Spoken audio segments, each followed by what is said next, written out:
आप सभी विद्यार्थियों का एक बार पुनः स्वागत है Subhash study centre YouTube channel पर। तो यदि आपके पास गृह विज्ञान विषय है तो आपका पेपर होगा 26 मार्च दिन शनिवार को। 26 मार्च दिन कौन सा होगा? शनिवार, जो कि यूपी बोर्ड के द्वारा जारी कर दिया गया है परीक्षा का कार्यक्रम, जिसमें आपका पेपर यानी गृह विज्ञान का पेपर 26 मार्च दिन शनिवार को है। और इसी तिथि को ध्यान में रखते हुए मैं आपके लिए महत्वपूर्ण, जी हां, वेरी इंपॉर्टेंट क्वेश्चनों को करा रहा हूं वीडियोज के माध्यम से, जो आपकी 26 मार्च 2022 में होने वाला है गृह विज्ञान का पेपर।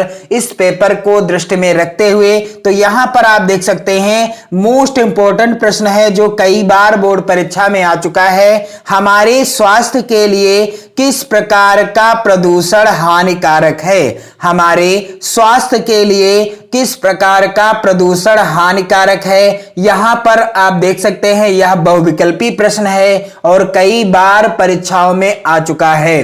तो इसका उत्तर क्या हो जाएगा? विकल्प यहां पर आप देख सकते हैं। पहला है जल प्रदूषण, दूसरा है ध्वनि प्रदूषण, तीसरा विकल्प है वायु प्रदूषण और चौथा विकल्प है इनमें से सभी। तो इस प्रश्न का सही उत्तर क्या हो जाएगा? इनमें से सभी, क्योंकि हमारे स्वास्थ्य के लिए जल प्रदूषण भी हानिकारक है, ध्वनि प्रदूषण भी हानिकारक है तथा वायु प्रदूषण भी हानिकारक है, इसलिए सही उत्तर हो जाएगा इनमें से सभी। अगला प्रश्न है मोस्ट इंपॉर्टेंट, कौन सा रोग मच्छर द्वारा फैलता है? दिए गए विकल्पों में से कौन सा रोग मच्छर के काटने से फैलता है? यहां पर पहला विकल्प है आप देख सकते हैं तपेदिक, दूसरा विकल्प है मलेरिया, तीसरा विकल्प है पेचिस और चौथा विकल्प है हैजा। तो सही उत्तर क्या हो जाएगा कि कौन सा रोग मच्छर द्वारा फैलता है? राइट आंसर हो जाएगा मलेरिया। मलेरिया रोग मच्छर के काटने से फैलता है। और ये जितने भी प्रश्न आपको मैं आज के इस वीडियो में बताऊंगा आपकी बोर्ड परीक्षा के लिए मोस्ट इंपॉर्टेंट हैं, इन्हें आप जरूर तैयार कर लीजिएगा यदि आप 2022 की बोर्ड परीक्षा में अच्छे अंक लाना चाहते हैं गृह विज्ञान के पेपर में। तो यहां पर आप देख सकते हैं अगला मोस्ट इंपॉर्टेंट प्रश्न है एटीएस अथवा टिटबैक का इंजेक्शन किस रोग के बचाव के लिए दिया जाता है? पहला विकल्प है टिटनेस, दूसरा विकल्प है डिप्थीरिया, तीसरा विकल्प है हैजा और चौथा विकल्प है तपेदिक। तो एटीएस अथवा टिटबैक का इंजेक्शन किस रोग के बचाव के लिए दिया जाता है? राइट आंसर हो जाएगा टिटनेस। राइट आंसर क्या हो जाएगा? टिटनेस हो जाएगा, क्योंकि एटीएस अथवा जिसे टिटबैक भी कहा जाता है, टिटबैक नामक इंजेक्शन जो कि टिटनेस रोग के बचाव के लिए दिया जाता है। यदि आपको चोट लग जाती है किसी लोहे की धातु से या ऐसी धातु से जिससे टिटनेस होने का खतरा रहता है, तब हमें टिटबैक अथवा एटीएस नामक इंजेक्शन लगाया जाता है डॉक्टर्स के द्वारा। और यहां पर आप देख सकते हैं अगला मोस्ट इंपॉर्टेंट प्रश्न है संक्रामक रोग कैसे फैलते हैं? पहला विकल्प है वायु द्वारा, दूसरा विकल्प है जल द्वारा, तीसरा विकल्प है संपर्क द्वारा और चौथा विकल्प है इनमें से सभी प्रकार से। जो संक्रामक रोग होते हैं अर्थात जो एक से दूसरे व्यक्ति में आसानी से फैल सकते हैं, वो रोग दिए गए विकल्पों में से कैसे फैलते हैं? वायु द्वारा, जल द्वारा, संपर्क द्वारा या इनमें से सभी प्रकार से। तो राइट आंसर क्या हो जाएगा इस प्रश्न का?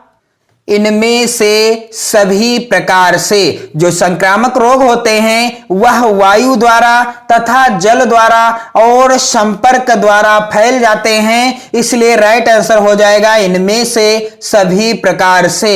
अगला मोस्ट इंपॉर्टेंट प्रश्न है भोजन विषाक्त क्यों हो जाता है? अर्थात भोजन विषैला क्यों हो जाता है? उत्तर क्या हो जाएगा? और यह मोस्ट इंपॉर्टेंट प्रश्न है। जितने भी प्रश्न हैं इस वीडियो में मैं जो आपको बता रहा हूं मोस्ट इंपॉर्टेंट प्रश्न है आपकी परीक्षा की दृष्टि से। मैं आपको टॉप महत्वपूर्ण यानी टॉप 10 महत्वपूर्ण प्रश्नों को ही इस वीडियो के द्वारा कराऊंगा, क्योंकि अब आपके पास समय नहीं है। आपका पेपर 26 मार्च दिन शनिवार को है और आपके पास ज्यादा समय नहीं है, इसलिए आप अब बिल्कुल वही पढ़ेंगे जो आपकी 2022 बोर्ड परीक्षा में जिसका आना तय है या जिसके आने की 100% संभावनाएं हैं। तो मैं आपको वही प्रश्नों का उत्तर बताऊंगा या वही प्रश्न बताऊंगा जो आपकी 2022 बोर्ड परीक्षा में 100% आने के लिए तैयार हैं, यानी 100% आना तय है। तो यहां पर आप देख सकते हैं प्रश्न क्या है कि भोजन विषाक्त क्यों हो जाता है। उत्तर क्या हो जाएगा कि भोजन में विषैले तत्वों के मिल जाने से, भोजन में विषैले तत्वों के मिल जाने से भोजन विषाक्त हो जाता है। जब भोजन में विषैले तत्व मिल जाते हैं तो भोजन कैसा हो जाता है, विषाक्त हो जाता है। अगला प्रश्न है, यह भी मोस्ट इंपॉर्टेंट है, विषाक्त भोजन से क्या तात्पर्य है। विषाक्त भोजन से क्या तात्पर्य है, तो उत्तर क्या हो जाएगा, भोजन के अंदर उपस्थित ऐसे पदार्थ जो व्यक्ति के शरीर में जाने के बाद विषैले प्रभाव उत्पन्न करते हैं, इन्हें विषाक्त भोजन कहते हैं। भोजन के अंदर उपस्थित ऐसे पदार्थ जो व्यक्ति के शरीर में जाने के बाद विषैले प्रभाव उत्पन्न करते हैं, इन्हें क्या कहते हैं, विषाक्त भोजन कहते हैं। मोस्ट इंपॉर्टेंट प्रश्न है, इसे आप जरूर तैयार कर लीजिएगा। अगला प्रश्न काफी ज्यादा महत्वपूर्ण है 2022 बोर्ड परीक्षा के लिए, वायु द्वारा कौन कौन से रोग फैलते हैं। उत्तर क्या हो जाएगा, टीबी एवं काली खांसी वायु के द्वारा फैल जाती है। यहां पर अगला प्रश्न आप देख सकते हैं, वस्त्र सिलने में ठीक नाप लेना क्यों आवश्यक है। और यह जो चैप्टर है सिलाई किट से संबंधित, इस चैप्टर से आपकी बोर्ड परीक्षा में प्रश्न आना 100% तय है। तो वस्त्र सिलने में ठीक नाप लेना क्यों आवश्यक है। उत्तर क्या हो जाएगा कि वस्त्र सिलने से पूर्व यानी पहले ठीक नाप लेने से वस्त्र सही फिटिंग के बनते हैं तथा आरामदायक होते हैं। यदि हम वस्त्र सिलते हैं और उनकी ठीक तरह से नाप ले लेते हैं तो वस्त्र बनने के बाद वो बिल्कुल आरामदायक होते हैं, पहनने में आरामदायक होते हैं, और जब वो फिटिंग के बनते हैं तो अच्छे भी लगते हैं। इसलिए वस्त्र सिलने से पूर्व ठीक नाप लेने से वस्त्र सही फिटिंग के बनते हैं तथा आरामदायक होते हैं। अगला प्रश्न है मोस्ट इंपॉर्टेंट, शरीर की वृद्धि में सहायक है। पहला विकल्प है प्रोटीन, दूसरा विकल्प है वसा, तीसरा विकल्प है विटामिन और चौथा विकल्प है कार्बोहाइड्रेट। तो उत्तर क्या हो जाएगा कि शरीर की वृद्धि में सहायक है। क्या सहायक है, प्रोटीन। राइट आंसर क्या हो जाएगा, प्रोटीन। यह प्रश्न ऐसे भी आ सकता है कि शरीर के निर्माण में सहायक है या शरीर की वृद्धि में सहायक है। तो उत्तर क्या हो जाएगा, प्रोटीन जो है शरीर की वृद्धि में अथवा शरीर के निर्माण में सहायक होता है। अगला जो है मोस्ट इंपॉर्टेंट प्रश्न, कई बार बोर्ड परीक्षा में आ चुका है, विटामिन सी की प्राप्ति का स्रोत क्या है। यहां पर आप देख सकते हैं पहला विकल्प है दूध, दूसरा विकल्प है दालें, तीसरा विकल्प है मक्खन और चौथा विकल्प है खट्टे फल। तो जितने भी खट्टे फल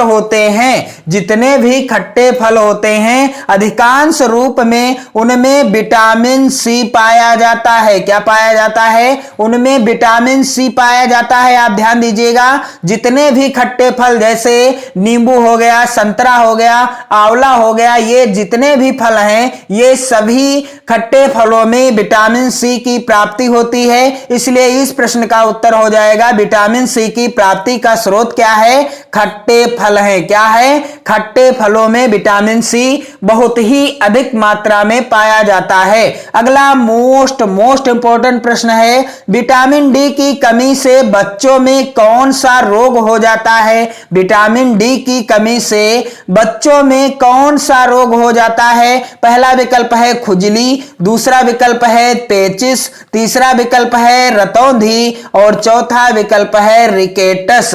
तो राइट आंसर क्या हो जाएगा कि विटामिन डी की कमी से बच्चों में कौन सा रोग हो जाता है। तो इस प्रश्न का उत्तर हो जाएगा कि विटामिन डी की कमी से बच्चों में रिकेटस नामक रोग हो जाता है, जिसे रिकेट्स भी कहते हैं। तो विटामिन डी की कमी से बच्चों में रिकेट्स नामक रोग हो जाता है। और आज के टॉप 10 मैंने प्रश्नों को आपको बता दिया है। एक प्रश्न आपसे एक्स्ट्रा भी हो गया है, तो आप इन प्रश्नों को जरूर तैयार कर लीजिएगा या कर लेंगी। आप इस वीडियो को अपने सहपाठियों में जरूर शेयर करें और आपको चैनल की प्लेलिस्ट में होम साइंस यानी गृह विज्ञान का मॉडल पेपर, गृह विज्ञान का मॉडल पेपर जो 2022 के लिए मोस्ट इंपोर्टेंट है, मैंने आपको बता दिया है। और जो टॉप 10 प्रश्नों की सीरीज चल रही है, जो आपकी बोर्ड परीक्षा 2022 जो कि 26 मार्च दिन शनिवार को होगी, और इस परीक्षा की दृष्टि से जो टॉप 10 प्रश्नों की सीरीज है, आप उसे जरूर देखें